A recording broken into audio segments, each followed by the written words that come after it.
सिलीगुड़ी में एक बार फिर चोरी की घटना से शहर में हड़कंप मच गया है। इस बार सिलीगुड़ी के 4 नंबर वार्ड के ट्यूमुल पाड़ा में एक सोने की दुकान में चोरी की घटना को अंजाम दिया गया।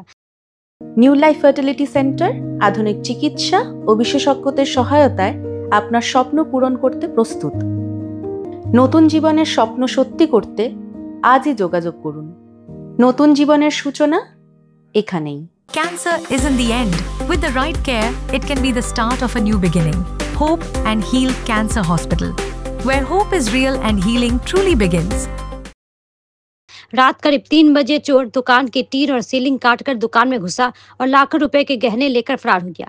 आज सुबह दुकान मालिक दुकान खोलने आया तो सीलिंग कटी हुई मिली। घटना की जानकारी मिलने पर खालपाड़ा चौकी की पुलिस मौके पर पहुंची। पूरी वारदात सीसीटीवी कैमरे में कैद हो गई है। कैमरे में चोर मास्क पहने दुकान के ऊपर से आता हुआ दिखाई दिया, फिर अपने बैग में गहने भरकर चोर फरार हो गया। सिलीगुड़ी में एक के बाद एक चोरी की घटनाओं से लोग दहशत में हैं। लगातार घरों और दुकानों में चोरी हो रही है, इसलिए हर कोई पुलिस निगरानी बढ़ाने की मांग कर रहा है। বলতে কি আমার কালকে রাত্রে রাস্তা 10টা-10-এতে আমি 10টা-15 কিংবা দোকান বন্ধ করেছি। আমি বাড়ি যাচ্ছি, কালকে বন্ধ করে চলে গেছি, রোজের মতোই যাই, কিন্তু কালকে আমি একটুখানি সময় পাইনি বলে বেশি করে আমি জিনিসপত্র ছেড়ে চলে গেছি। যে আমি 16 বছর ধরে আছি, আমার তো কোনো অসুবিধা নেই।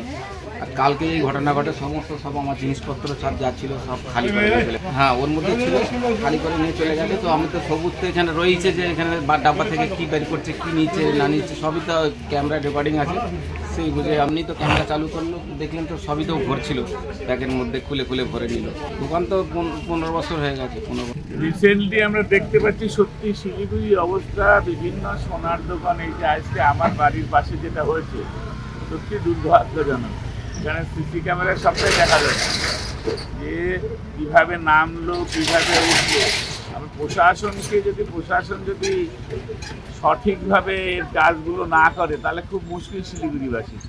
কারণ শিলিগুড়ি বড় হচ্ছে এবং এখানে বিভিন্ন জায়গা থেকে লোকজন আসছে এবং তারা বিভিন্ন কাজের মধ্যে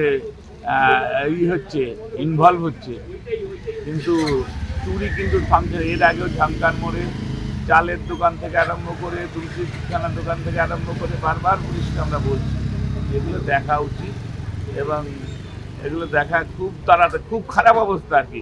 এখানে যে অবস্থা হচ্ছে, যেভাবে চুরি করছে, তো আমরা যেটা দেখলাম সিসি ক্যামেরায়, মানে নামছে, টিন কাটছে, অনেকক্ষণ ধরে অপারেশন হয়েছে এখানে। যে টিন কাটলো, টিন কাটার পরে সেখান থেকে নামলো, নামার পর থেকে সে খুঁজছে, প্রায় 10 মিনিট ধরে খুঁজছে, দোকানে 10 মিনিটের মতো ছিল, সেটা দেখছি। পুলিশের এটা ব্যবস্থা নেওয়া উচিত, প্রশাসনের একটা দায়িত্ব, প্রশাসন সঠিকভাবে এটা দেখে এইগুলোকে ধরা উচিত।